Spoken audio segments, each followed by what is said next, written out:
Rock guys, we like to welcome Tony Housh, Seasons After. Hey, man, what's going on? What's going on, buddy? How you doing? Hey, what's up? Sorry I missed your call last time, but we finally hooked up. Seasons After. You're off to a great start. You have an album, Calamity, Scars and Memories, that came out last year, and the highlight song was, I guess, Lights Out, which was the video. Tell me a little bit, when you actually joined the band, and did you have to go through auditions or whatever? Yeah, I did. I had known Chris Dawson, which is one of the originating members, kind of the creator of the whole project. I met him years back out of playing out in Dallas. He would come out with his band. It was actually Seasons. I met him in a band before Seasons. Then we would kind of hook up with Seasons and do shows here and there. And he had talked to me a handful of times about coming in with Seasons, and very early in the project.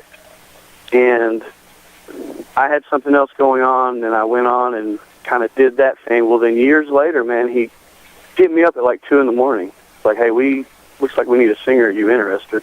At that time, my project was burnt out, so they sent me a couple of songs, which they're both on the album. So Long Goodbye and Weathered and Worn, and they just sent the music and just said, what would you do to this, basically, just see if we have any chemistry at all.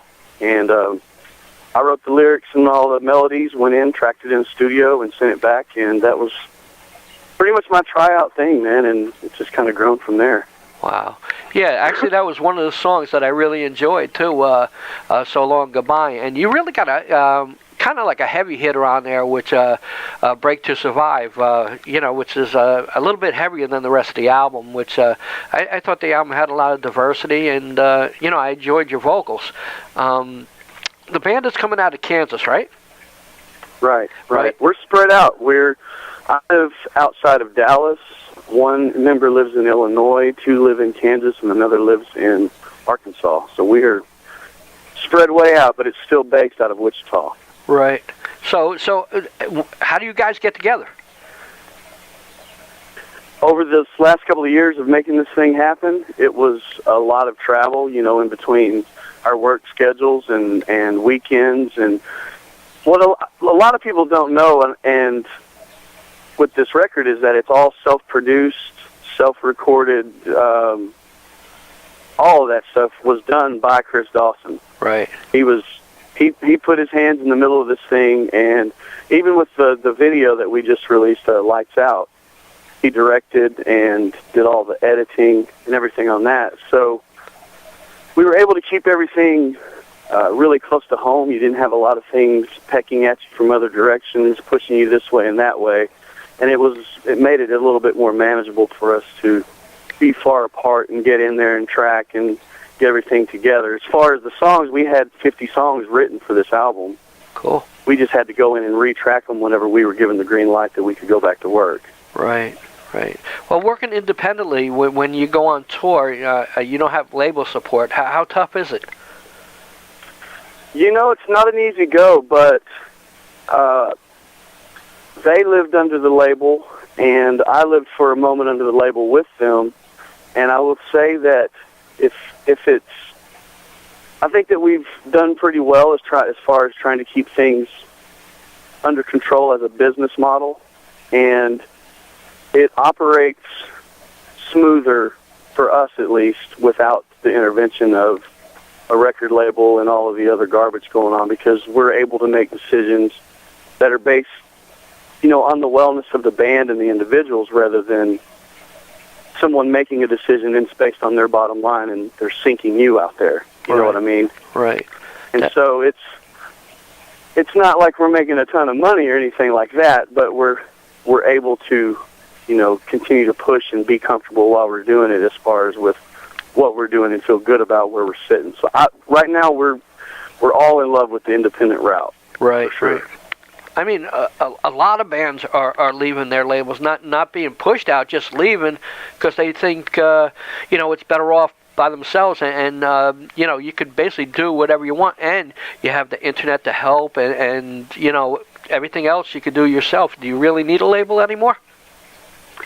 I can't answer that in 100%.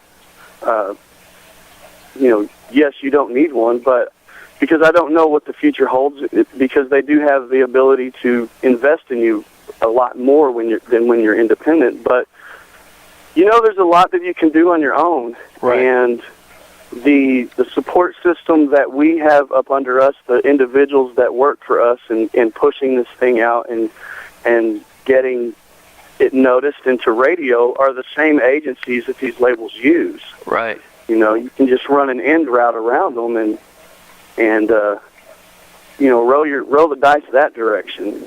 So. And as far as, I'm fortunate to be with a guy like Chris Dawson. He's smart, man. All of these guys are smart. We've got graphics designers involved in the band. They've learned to, track the record and shoot videos and all of these different things, all from what's available in your market now. It's not like it's tied up somewhere in $30,000 to get some piece of software to work anymore. It's very attainable. Right. So as long as guys get out there and put their minds to it and get their skills together, you can do about 95% of it yourself easily. Right. When you play "Cry Little Sister" live, what's the feedback that you get from that song? Oh, well, that song it's one of those songs that everyone loves. Right. Even my own kids know the movie and know the song, and I don't know. It's just one of those things that I think that people. What would you say? It's the. Well, put it this way: I watched it on YouTube, you singing it, and I must have 10 times in a row. Well, that's a good thing. Yeah, that's what I mean. You love that song, and yeah. I got to hear it again. I got to hear it again. I got to hear it again. Yeah. So. Is it one of those? What is it? It's like the cult classic kind of thing, right? Yeah. And it's found its way into a lot of lives, I guess, that maybe didn't hear it from the past or whatever. There are kids that I've ran into that don't even know the movie, but they love the song. It's just that song has just got something about it, Right. Great song. What song do you like singing live? Well, I'm kind of a mix between the first album, Through Tomorrow, and then our new album. Off of our new album, I really enjoy singing My Last Words, just because of the high energy side of it, and I kind of get to throw down and scream and get a little bit crazy for a minute, and yeah, I miss that. That's where I came from as a young singer. That's where I started with Pantera and those dudes screaming and getting crazy, and I kind of miss that sometimes. So that's always a good time. And then off the old album, Through Tomorrow, there's a song called Some Things Burn, and it's another song that I get to throw down on, and so that's always fun, kind of therapy. Definitely. What's the feeling like when a young kid comes up to you and asks for an autograph? It's humbling, to be honest, because it's I don't know. We've talked about this before, the guys, and we're just regular dudes out here. It's funny that you can get out and people, they will view you as something different when I'm standing here with my dog about to work on my chicken coop. We're very regular guys that love to throw down and rock out, but very normal dudes, and so it's humbling, but I appreciate it also because it's someone relating to what you've done with your lyrics or music or whatever they're into about it. Right. It makes you feel good. Wow. So what's the look ahead for 2015 for yourself and the band? Well, the record hits physical retailers on February 24th. And that's only, a week or so away. Right. And so we have tour dates that are coming in. I don't have them right now. It's all still, I guess, top secret. I'm not sure. But there's tour dates coming in. I think for the rest of this year, we're out. We're going to be pounding the pavement for the whole year is what we've got on our plans, at least. Cool, cool. You know, we've got a radio campaign going right now with Lights Out, so we want to get out to all these different areas and meet people. That's the best way to, gain a fan, is to talk to them, look them in the eyes. You can only do so much with Facebook and Twitter. Right. It's nice to interact with people. True. So that's really where we're headed, is to get out and try to get in people's faces and talk to them and hang out. Cool, cool, cool. Well, Tony, seasons after, congratulations. Can't wait. Hopefully you come to the New York area and I get to see you live and stuff like that. So, I appreciate you giving me a talk today. And would you like to say anything to the fans out there?